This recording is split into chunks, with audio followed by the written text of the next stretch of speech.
नमस्कार दोस्तों, आज की जो हम कहानी सुनाने वाले हैं ये बहुत ही इंटरेस्टिंग कहानी है। क्योंकि एक जो कातिल है जो 15 सालों तक पकड़ा नहीं जाता है और उसको पकड़ने के लिए पुलिस को फोर्स नरेंद्र मोदी भी करते हैं, जो उस दौर में गुजरात के मुख्यमंत्री होते हैं। आइए पूरी कहानी देखते हैं, बहुत ही इंटरेस्टिंग कहानी है। बेंगलुरु का एक कॉल सेंटर, रात में 11:15 बज रहे थे, सारा स्टाफ भी मौजूद था। तभी उसी कॉल सेंटर का एक प्यून रात में 12 बजे 7वीं मंजिल पर जाता है और वहां जाकर के अपने ही एक एम्प्लॉय से बोलता है कि आपसे कोई 2 विजिटर मिलने आए हैं। रात में 11:15 बज रहे थे। वो एम्प्लॉय इतना सुनकर थोड़ा सकपका जाता है, लेकिन फिर सोचता है कि उससे अक्सर कुछ उसके दोस्त जो थे वो मिलने आते रहते थे। और वो एम्प्लॉय नीचे आता है। नीचे आकर के जब वो वेटिंग रूम में जब वो सामने देखता है तो 2 नौजवान लंबे चौड़े अच्छी कदकाठी के बैठे होते हैं। उनको देख कर के वो थोड़ा संशय भरी नज़रों से देख रहा था, क्योंकि वो उनको पहचानता नहीं था। तभी उन 2 नौजवानों में से एक नौजवान आगे बढ़ता है और हाथ आगे बढ़ाते हुए उस एम्प्लॉय से बोलता है कि हेलो मिस्टर तरुण। जैसे ही उस विजिटर के मुंह से उसने तरुण नाम सुना था तो उसके चेहरे से हवाइयाँ उड़ चुकी थी। दोस्तों, ये नाम उसने 15 साल बाद किसी के मुंह से सुना था, क्योंकि 15 साल से इस नाम से उसको कोई नहीं जानता था। और उसका जो नाम था वो था प्रवीण भटोले। 15 साल से उसको जितने भी उसके जानने वाले यार दोस्त, उसकी बीवी, उसके कंपनी में जो और एम्प्लॉय थे, वो उसको प्रवीण भटोले के नाम से ही जानते थे। प्रवीण भटोले जो था वो पिछले 10 सालों से यहाँ पर काम कर रहा था, लेकिन आज जो उसको तरुण नाम से उन लोगों ने बुलाया था, उसके बाद दोस्तों वो बहुत चौंक जाता है और हाथ आगे बढ़ाकर हाथ मिलाता है। जैसे ही उस विजिटर से वो हाथ मिलाता है, वो विजिटर उसके हाथों में शायद कुछ ढूंढ रहे होते हैं, उसकी उंगलियों को। और वो उसकी उंगलियों को ढूंढते हुए और एक उंगली के पास जाते हैं जो कि टूटी हुई होती है। वो उंगली पाने के बाद वो विजिटर सीधा सीधा बोलते हैं कि मिस्टर तरुण, गेम ओवर, चलो अब हमारे साथ वापस अहमदाबाद। फिर दोस्तों रात में 11:15 बजे किसी कॉल सेंटर के एम्प्लॉय में जा करके 2 विजिटरों के द्वारा और वहाँ के किसी एम्प्लॉय को वहाँ से अहमदाबाद लेके आ जाना, ये आखिर हो क्या रहा था। आइए जानते हैं वीडियो में सारा कुछ, तब हमको पता चलेगा कि आखिर बात क्या है। ये विजिटर वहाँ पर क्यों गए और वहाँ से कॉल सेंटर के एक एम्प्लॉय को लेकर के अहमदाबाद किस लिए जा रहे हैं। कहानी को पूरा समझने के लिए हमें काफ़ी पीछे जाना पड़ेगा, तो चलिए हम 2002 में आपको ले चलते हैं। 2002 में एक तरुण नाम का व्यक्ति है। स्कूल में वो वॉलीबॉल की कोचिंग दिया करता है और बच्चों को जहां भी उनका इवेंट होता उनके साथ जाता और उनको कोचिंग देता था। दोस्तों वहीं एक जो है महिला होती है जिसका नाम सजनी है, वो वहीं अहमदाबाद में ही एक बैंक में काम कर रही थी। और जो तरुण के घर वाले हैं वो सजनी के साथ तरुण की अरेंज मैरिज शादी करा देते हैं। अब तरुण और सजनी की शादी हो जाती है। दोनों एक साथ अच्छे से रह रहे थे। कुछ वक्त बीतता है। तकरीबन शादी के 1 साल बाद जो सजनी होती है वो अपने पिता के घर जाती है। वो पिता के घर जाती है और वहाँ पर काफ़ी देर टाइम व्यतीत करती है। उसके बाद जब वो वहाँ से वापस आ रही होती है तो अपने पिताजी से बोलती है कि पिताजी, मुझे थोड़े पेट्रोल के लिए पैसे चाहिए, गाड़ी में पेट्रोल ख़त्म हो चुका है। तभी उसके पिताजी चौंक जाते हैं थोड़ा और हैरानी में पड़ जाते हैं कि यार, मेरी बेटी के पास पेट्रोल तक के पैसे नहीं हैं।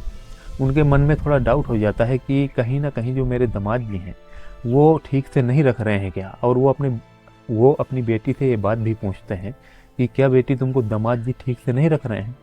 तभी उनकी बेटी जो है हल्का मुस्कुराते हुए बोलती, नहीं ऐसी कोई बात नहीं है, वो मैं घर से पैसे लेना भूल गई थी इसलिए ऐसा हुआ। तभी उनके पिताजी बात को इग्नोर करते हैं और उसको पेट्रोल के लिए पैसे देते हैं।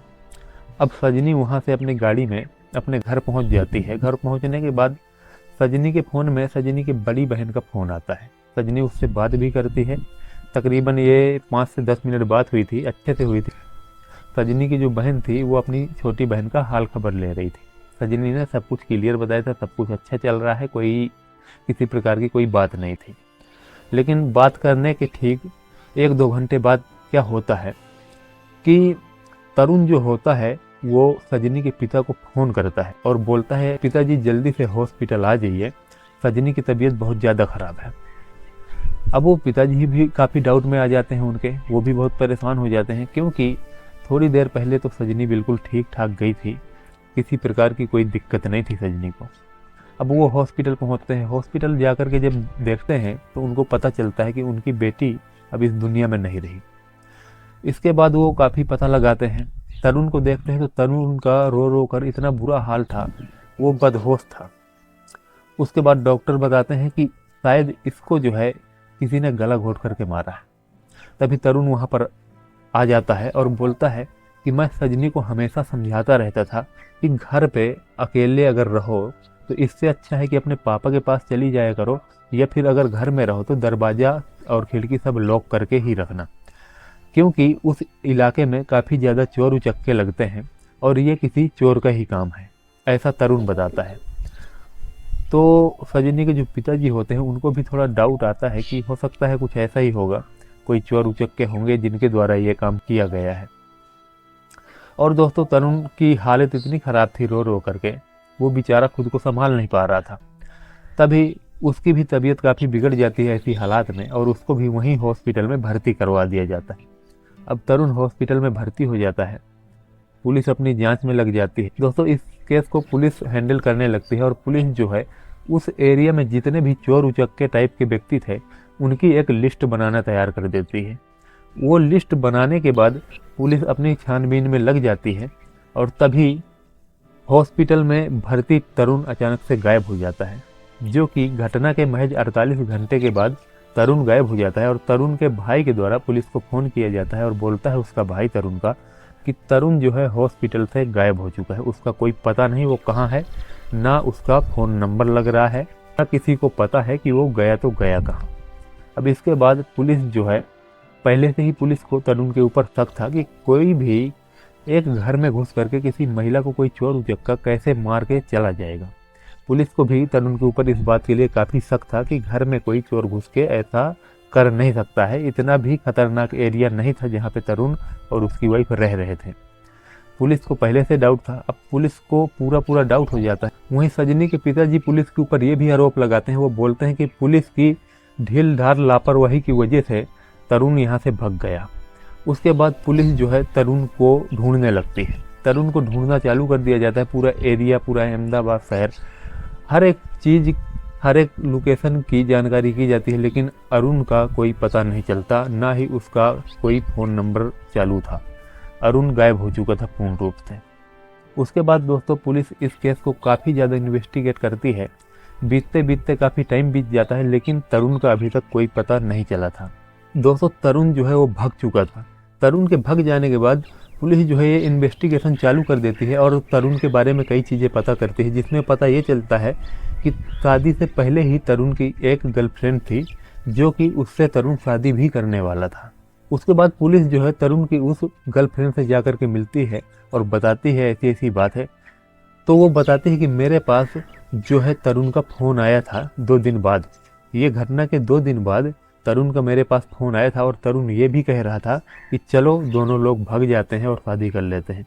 लेकिन मैंने तरुण को ये कह कर के मना कर दिया कि मैं एक कातिल से शादी नहीं कर सकती, और उसके बाद वो चला गया। अब मुझे भी पता नहीं है कि तरुण कहाँ है और कहाँ नहीं है, ना ही मुझसे किसी तरह का कॉन्टैक्ट है उससे। पुलिस को इतना जानकारी तरुण की जो गर्लफ्रेंड होती है वो देती है। सजनी के जो पेरेंट्स होते हैं वो पुलिस के ऊपर काफ़ी दबाव बनाते हैं कि जल्द से जल्द उस आरोपी को, उनके जो बेटी का कातिल है, उसको पकड़ के लाएं, वरना वो और ऊपर तक जाएंगे। लेकिन पुलिस को वो व्यक्ति नहीं मिलता जो कि तरुण है। वो बिल्कुल पूरी तरह से गायब हो चुका था, उसका कहीं पे कोई पता नहीं चल रहा था। उसके बाद जो सजनी के घर वाले हैं वो और ऊपर तक चले जाते हैं, सीएमओ ऑफिस चले जाते हैं। उस टाइम पे गुजरात के जो मुख्यमंत्री थे वो नरेंद्र मोदी जी हुआ करते थे। वो सीधा नरेंद्र मोदी जी से मुलाकात करते हैं, सजनी के जो पेरेंट्स होते हैं, और उसके बाद पूरा केस समझाते हैं, पूरी हर एक तथ्य, हर एक बात बताते हैं, ऐसा ऐसा हुआ है और पुलिस इतने दिन से, पिछले 3 सालों से नाकाम रही है उस कातिल को ढूंढने में। इसके बाद नरेंद्र मोदी जो होते हैं ये मामला सीबीआई को सौंप देते हैं और उसके बाद सीबीआई इस केस में जांच करना चालू कर देती है। दोस्तों अब इस केस में सीबीआई का हस्तक्षेप हो चुका था। इस केस को अब सीबीआई देख रही थी, लेकिन सीबीआई के भी हाथ अभी तक कुछ लगा नहीं था। सीबीआई जो है बहुत सारे फ़ोन नंबर सर्विलांस में लगा देती है, जो कि तरुण के बहुत सारे रिश्तेदार, तरुण के घर वाले और बहुत सारे तरुण के जो दोस्त हुआ करते थे, सबके नंबर टोटल मिलाकर आसपास तकरीबन 400 के आसपास के मोबाइल नंबर को सर्विलांस में पुलिस लगा देती है। उसके बाद भी कोई सुराग नहीं मिल रहा था। दोस्तों, पुलिस बहुत ज़्यादा परेशान थी, क्योंकि कुछ भी केस में खुलासा नहीं हो रहा था। दोस्तों, ये जो पूरी घटना है ये 14 फरवरी 2003 की है, और इसके ठीक 2 दिन के बाद ही तरुण जो है 16 फरवरी 2003 के दिन अपनी उस गर्लफ्रेंड के पास भी जाता है, जो कि अपनी पत्नी का कत्ल करके, और उसके 2 दिन बाद ही अपनी गर्लफ्रेंड के पास भी जाता है और शादी के लिए उसको बोलता है। लेकिन उसकी गर्लफ्रेंड ये कह करके मना कर देती है कि मैं एक कातिल से शादी नहीं कर सकती। उसके बाद वो वहाँ से भी चला जाता है। उसके बाद उसका आज तक कुछ पता नहीं चल रहा था, जो कि पुलिस इस कारण से बहुत परेशान थी, बहुत ज़्यादा टेंशन में थी। दोस्तों, धीरे धीरे करके बहुत टाइम गुजर जाता है और साल आ जाता है 2016। तो साल 2016 ये वही साल आ चुका था जब तरुण के केस में पहली सीढ़ी चढ़ने का वक्त आ चुका था क्राइम ब्रांच के पास। दोस्तों, अब 2016 चल रहा था। 2016 में जो कि क्राइम ब्रांच टीम है, वो जो तरुण की गर्लफ्रेंड थी, जिसके पास वो शादी के लिए प्रपोजल लेकर के गया था, जिसने यह कहकर मना कर दिया था कि मैं एक कातिल से शादी नहीं कर सकती, उसके पास पुलिस जाती है और उससे काफ़ी जानकारी करती है। लेकिन उसके द्वारा एक जानकारी मिलती है, पुलिस को वो बताती है तरुण की जो गर्लफ्रेंड थी कि तरुण दिल्ली में, मेरे दोस्तों ने बताया कि तरुण ही था शायद वो, उसको दिल्ली में उन्होंने देखा है। और इतना सुनने के बाद जो पुलिस थी, पुलिस को पूरी तरह से ये यकीन हो गया था कि तरुण अभी भी जिंदा है, क्योंकि तरुण का केस काफ़ी स्लो चल रहा था। पुलिस को कभी कभी ये भी लगता था कि तरुण हो सकता है कि अब ये दुनिया में नहीं हो, वो इस दुनिया को छोड़ के चला गया हो। तमाम ऐसी बातें पुलिस के दिमाग में चल रही थी, लेकिन पुलिस को अब यह बात पक्की हो गई थी कि तरुण अभी भी जिंदा है। अब तरुण को जो है और तेज़ी से पुलिस ढूंढना चालू कर देती है। तरुण की जो माँ होती हैं, उनका फ़ोन जो है सर्विलांस में लगा होता है, जो कि शुरू से ही लगा था। अब पुलिस इस पर काफ़ी ज़्यादा तेज़ी से काम करना चालू कर देती है। अब अचानक एक दिन क्या होता है कि तरुण के माँ के फ़ोन में एक लैंडलाइन से नंबर आता है, फ़ोन आता है। वो फ़ोन बेंगलुरु से आया हुआ था। जब उस नंबर को चेक किया गया तो पता चला कि ये बेंगलुरु का नंबर है, जो कि एक कॉल सेंटर का है। अब इस कॉल सेंटर का नंबर मिलते ही पुलिस को ये होता है कि ये बेंगलुरु में तरुण की माँ किससे बात करेगी, वहाँ कौन रहता है। इसके और जो फैमिली वाले थे तरुण के, वो अपना अलग अलग जहाँ जहाँ भी रह रहे थे, उनमें से बेंगलुरु में कोई नहीं रह रहा था। इस तरह से पुलिस बेंगलुरु जाने का निर्णय लेती है और पुलिस की एक टीम बेंगलुरु पहुंच जाती है। बेंगलुरु में वहां की पुलिस से संपर्क करती है और बताती है कि उस कॉल सेंटर के हमें एम्प्लॉई की जो है लिस्ट चाहिए। हमें अपने केस के सिलसिले में हमको शक है एक व्यक्ति पर, हमें उस लिस्ट से उसको ढूंढना है। और बेंगलुरु पुलिस इस काम को बड़ा बखूबी करती है। वो जो है कॉल सेंटर में जाती है, HR डिपार्टमेंट से मुलाकात करती है और HR डिपार्टमेंट वालों से बोलते हैं कि हमारा एक जो है प्रोसेस चल रहा है, जिसमें हमें आपके कंपनी के एम्प्लॉइयों की लिस्ट चाहिए। तभी HR डिपार्टमेंट जो होता है अपने कंपनी के एम्प्लॉई लिस्ट उनको निकाल करके दे देते हैं। अब वो लिस्ट पाने के बाद उस लिस्ट में चेक करना चालू कर देती है जो CBI होती है, लेकिन उनमें कोई भी व्यक्ति तरुण नाम का नहीं था। उस पूरी लिस्ट में तरुण नाम का एक भी व्यक्ति पुलिस को नहीं मिला था। पुलिस उसके बाद और भी अच्छे से छानबीन करना चालू कर देती है। छानबीन में पुलिस को ये पता चलता है, तभी छानबीन के दौरान पुलिस को उस लिस्ट में एक व्यक्ति का नाम मिलता है जो कि प्रवीण भटूले होता है। प्रवीण भटूले नाम देख करके पुलिस को थोड़ा याद आने लगता है कि उसने कहीं तो ये नाम सुना था। पुलिस को डाउट होता है कि कहीं तो ये नाम हमने सुना है।